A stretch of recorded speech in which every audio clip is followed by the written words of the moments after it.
Here is something that most people find genuinely difficult to explain. There are people earning $85,000 a year, sometimes more, who are one unexpected car repair away from a financial crisis. Not people who are careless, not people who are irresponsible, people with university degrees, people with professional job titles, people who by almost every visible measure appear to be doing well. And yet, at the end of most months, their bank account tells a very different story. This isn't a rare situation. In the United States, studies consistently show that a significant portion of people earning six figures still describe themselves as living paycheck to paycheck. In the UK and across Western Europe, the numbers are remarkably similar. So the question worth asking, calmly without judgment, is this. If the problem were simply about not earning enough money, then why does earning more money so often fail to solve it?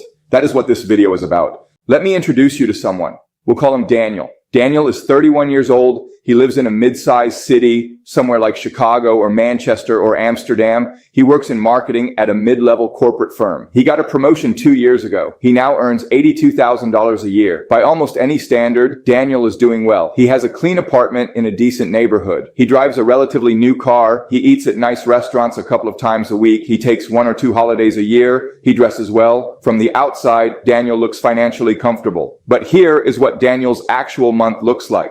After federal taxes, state taxes, and social security contributions, Daniel takes home roughly $5,200 a month.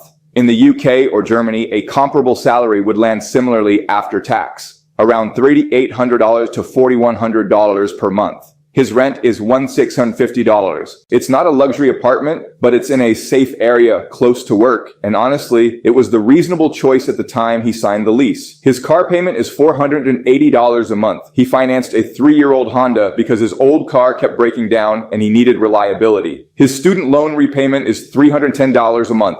A quiet, automatic deduction that he barely thinks about anymore. His phone plan, streaming services, gym membership, and cloud storage subscriptions total around $180 a month, and he has one credit card, with a balance he's been meaning to clear for about 14 months now. Daniel is not reckless. Daniel is not foolish. Daniel is most people. Let's look at Daniel's month with clear eyes. Take-home income, $5,200. Now let's walk through what leaves before Daniel makes a single conscious decision. Rent, $1,650, car payment, $480, car insurance, $140 student loan, $310, phone and subscriptions, $180 electricity, internet, and utilities, $160 minimum credit card payment, $85 wash, that's $3,500 gone, before groceries, before petrol, before anything that resembles a choice. Daniel has $2,195 left for the entire month. Now, groceries for one person eating reasonably but not extravagantly, around $320. Petrol or transport costs, $180. That leaves $1,695. And here is where it gets interesting.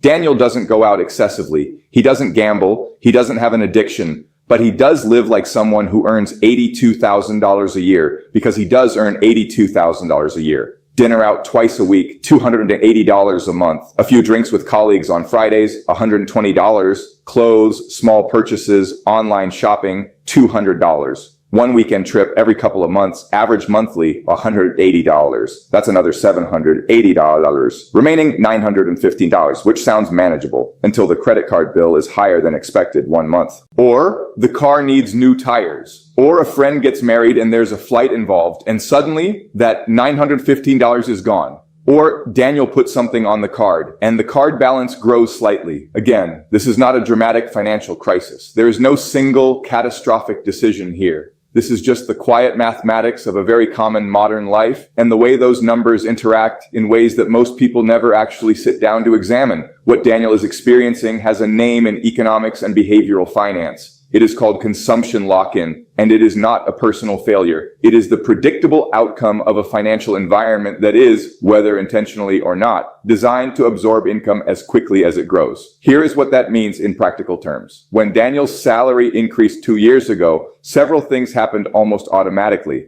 His tax bracket shifted slightly upward, so his effective take-home increase was smaller than the headline number suggested.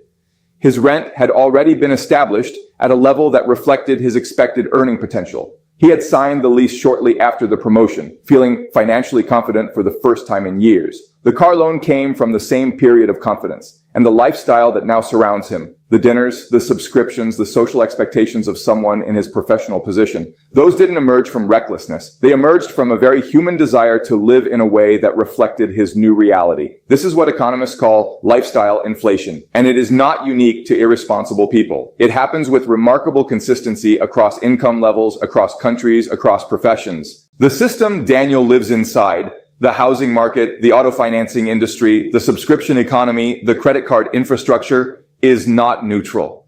It is built to capture spending at every income tier.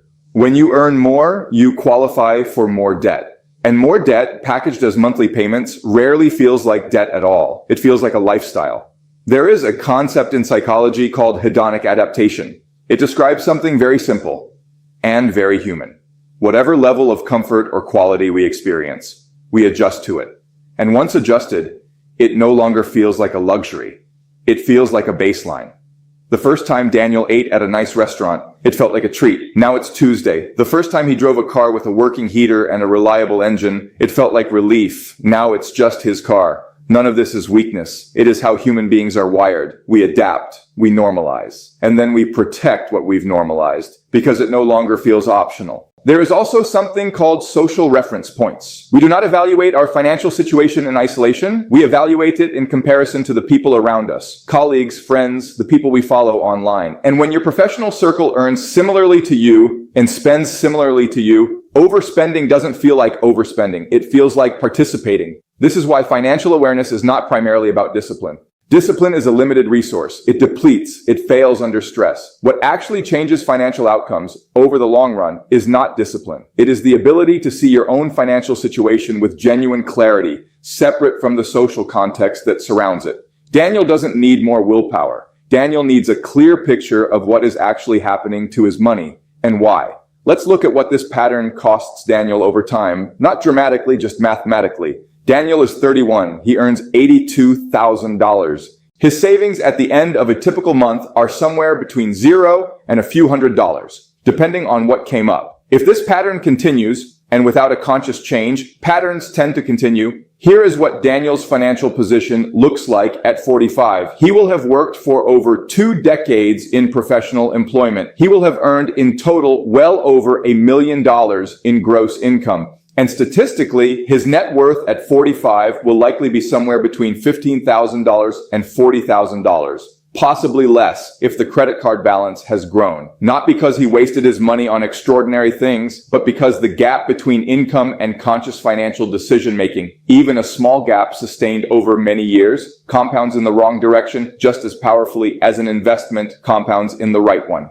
The car he financed at 4.9% interest will have cost him, in total interest, somewhere around $2,800 over the loan term. Not catastrophic on its own. But multiply that logic across every finance decision, every carried credit card balance, every year of zero investment, and the number becomes significant. The cost of financial passivity is not a single large loss. It is 1,000 small ones, invisible in the moment, undeniable in retrospect. Now, what does a different approach actually look like? Not a perfect approach, not a wealthy family's approach, just a slightly more deliberate one. Consider someone with a very similar income to Daniel, same city, same general lifestyle pressures, but a meaningfully different financial outcome 5 years later. The difference is rarely dramatic. It is almost always structural. This person, before they signed a lease, before they financed a car, before they accepted a subscription or opened a credit account, asked a question that Daniel never quite asked. Not, can I afford the monthly payment? But, what does my financial life actually look like after this decision? And is that a life I'm choosing or one that's just happening to me? That is a fundamentally different question. The monthly payment question is the one the financing industry is built around, because a payment of $480 a month sounds manageable.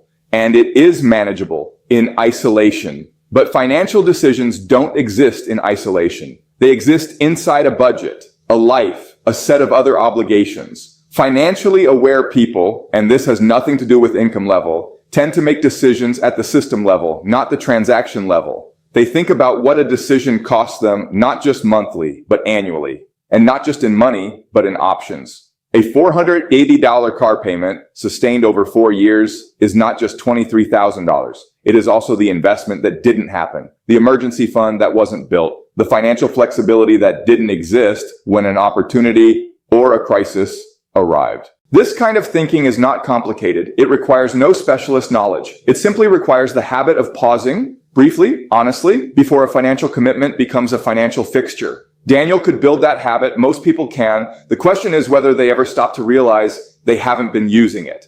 Daniel isn't a cautionary tale. He's a very accurate portrait of what modern financial life looks like for a large number of educated, hardworking, well-intentioned people in the United States and across Europe. The paycheck-to-paycheck reality that affects high earners isn't rooted in laziness or stupidity. It's rooted in a financial environment that is genuinely good at absorbing income and a set of psychological patterns that make that absorption feel completely normal. Awareness doesn't solve everything, but it does change the questions you ask. And different questions over time produce different outcomes. If you found this video useful, not because it told you something surprising, but because it articulated something you already sensed was true, then you'll probably find value in the other videos on this channel.